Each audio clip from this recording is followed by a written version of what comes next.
expect technology to make work easier, but it often doesn't help. They want to turn their computer on and let it do the work that needs to be done. I can think 3 times faster than I talk. I can think 10 times faster than I can write. And I can think 30 times faster than I type. Why do I have to be slowed down by a computer? It's supposed to help me, not slow me down. For most people, every hour that they spend learning how to use the tool is an hour that they've fallen behind whoever they're competing with or whoever else is trying to do exactly the same thing that they're trying to do. They want to focus their attention on their work, not on how the computer works.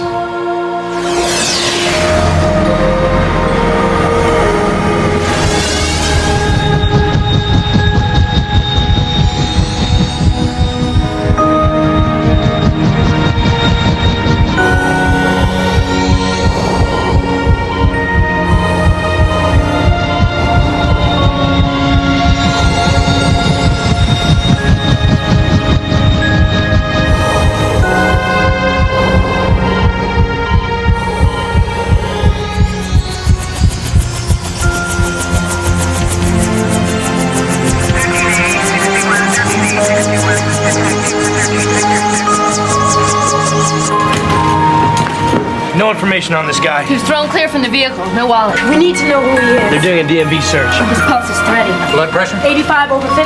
Johnson, type and cross it for 4 units. We have a name yet? No ID.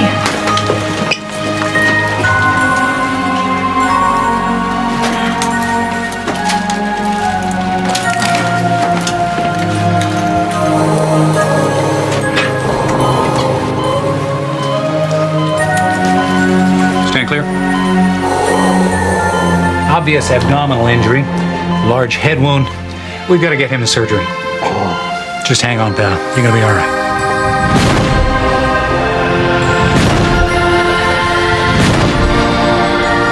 Because I think most of us agree that computers have helped us become more productive, but it's because we know how much more productive we could be if it would communicate with us and we can communicate with it in more natural ways. Everything needs to adapt to the user. If I'm the end user, I want the computer to adapt to me, not me to adapt to the computer. Think of a medical technician whose whole day is spent examining slides through a microscope. They can't take their eyes off of their work in order to use a keyboard or a mouse. The most natural way for them to communicate with their computer is to in fact talk to it about what they're seeing on the slide. Take a look at this. 8-centimeter forehead laceration. How deep? Extending through the scalp. Okay, we'll have another specialist in surgery. Doctor, we have an ID on this patient. Thomas Alexander J. That's what we need. Agent, search patient history, Thomas Alexander J. Dr. Henley, here's the Thomas file. Display surgical history, allergies, and EKG. Here's a physician's addendum too. Let's see. This is Susan Michaels, family physician for Alexander Joseph Thomas. Please note, this patient is being treated for hypertension. Should surgery be required for any reason, this patient has a pseudocholinesterase deficiency. The anesthesiologist needs to know that. Doctor, I have the anesthesiologist on the line. I'll connect you. Hello, doctor. I'm in OR. I was just alerted to your patient's pseudocholinesterase deficiency. I'm glad we found out. I've got an anesthetic without muscle relaxant ready. What's the status? His blood pressure's dropping. He's on his way to you. Okay, folks, let's go.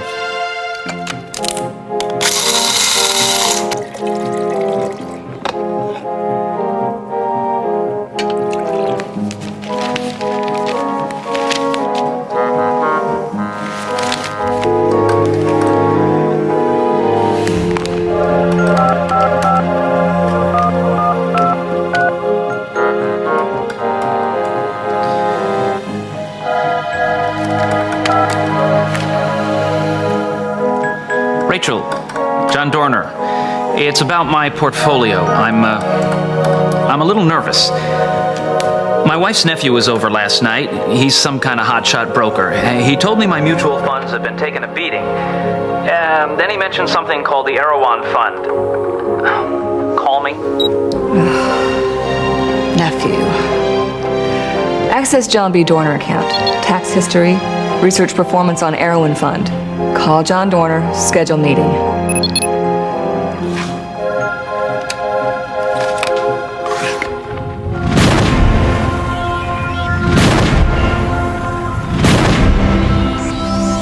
Every single one of us knows how to put words on paper by simply picking up a pencil and writing. And yet, to do that on a computer, you have to install an application that's commonly known as a word processor, figure out how to use a mouse and how to use a keyboard. Wouldn't it be much better if we actually had hardware where it was much more like the metaphor of using pencil and paper? It's a microphone, it's vision, it's cameras. When I want to call someone, I can call them and see what they're doing, and they can see what I'm doing. So I hold up a piece of paper and say, this is what I'm working on. And they look at it and say, that looks great, but can you add this in the middle? That can save hours and hours of work. Beyond speech recognition, and at the core of the new technology that we are developing, is the attempt to understand what's beyond people's words, to understand what people say. Computers tend to be like those new hires that we get in the business. We have to invest a lot of time in them. What we really want is that trusted assistant, that person that already knows how we work, that already knows what we want to do, and then just does it for us.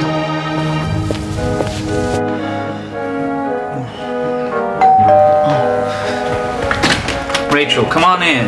Thanks for coming by. It's my pleasure. Well, you do have a lovely home. Thank you. We really enjoy it here. Would you like some coffee? I would love some. I have always loved this view. Yes.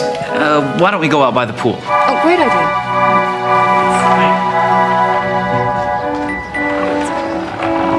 Oh, that pool looks inviting. So, after what my wife's nephew said, I really need to understand what you're doing with my account. I understand completely. What's that? Your little computer? Yes, sir. Midas, access to your performance of Erewhon Fund. You talk to it? Sure. It even talks back. It's my electronic assistant. I call it Midas. Midas? Well, it's incredible. It's not even hooked up. Midas, access John B. Dorner account. Read profile. John B. Dorner, age 48. Financial goals: preserve savings, build retirement funds, reduce taxes. Risk management profile: moving from maximum growth to balanced portfolio. Open to short-term investments with high yield potential. Good. And here's a profile on the Erewhon Fund that your nephew wants you to buy. Midas, read Erewhon Fund. Erewhon is a high-yield fund. Bonds issued by rapid growth corporations in Southeast Asia. Current income yield is 9%. That income yield is higher than the 6% my current bond funds are yielding. Maybe I should have invested in the Erewhon Fund. Somebody has to pay for this view. Let's look at the income for this fund for a moment. Did you know that it's taxable? Midas, show me John B. Dorner tax return for last year. John, if you had invested in the Erewhon Fund, you would have found yourself in the 37% tax bracket with an after-tax yield of 5.6%. And the risk is greater since the bonds are not of investment-grade quality. Is this what your nephew had in mind? Let's take a look at your portfolio and its performance. Now, we have focused on tax-exempt municipal bond funds. And by the way, John, due to interest rates,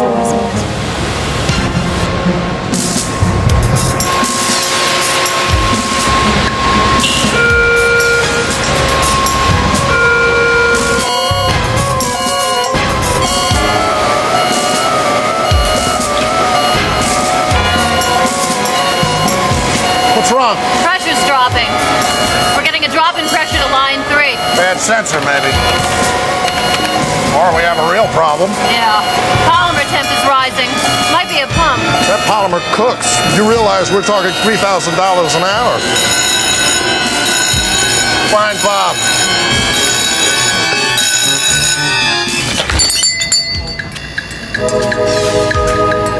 Just for the coffee. Thanks. Excellent. Have a good one.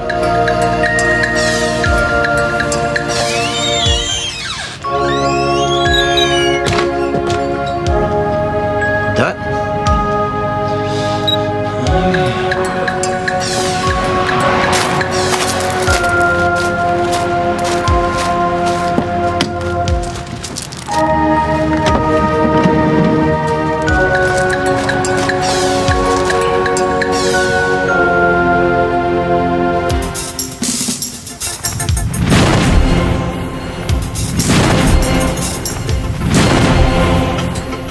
Businesses are not always in offices anymore. They are remote, they are mobile, they are out in fields, they are in cars, they are on planes, they are everywhere.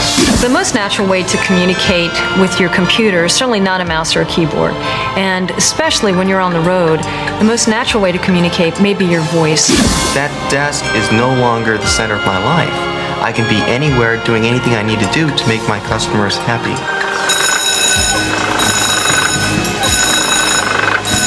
What happened? Hey, I wasn't even standing there. How should I know? Well, how come you let it slip by? Hey, listen. I can't be a guru of every piece of machinery in the plant. Now, come on.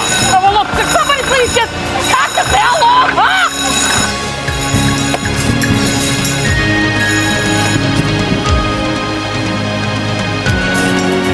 Yeah, Bob, it's a pressure drop on line 3. Could be the bearings or the motor.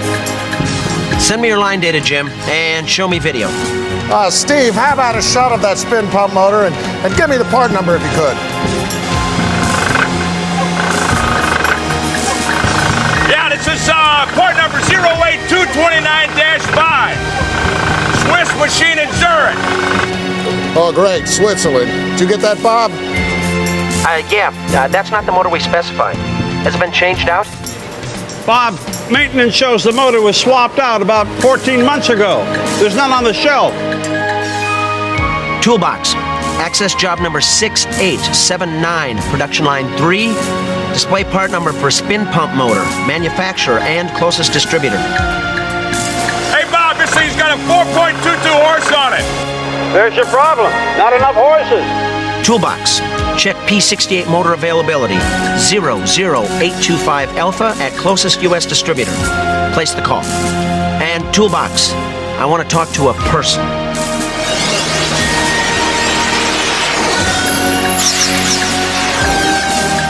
You have voice input, voice and sound output, gesture and pen input, animation, graphics, and all this data flying around on mobile distributed networks available at your fingertips anytime you want it.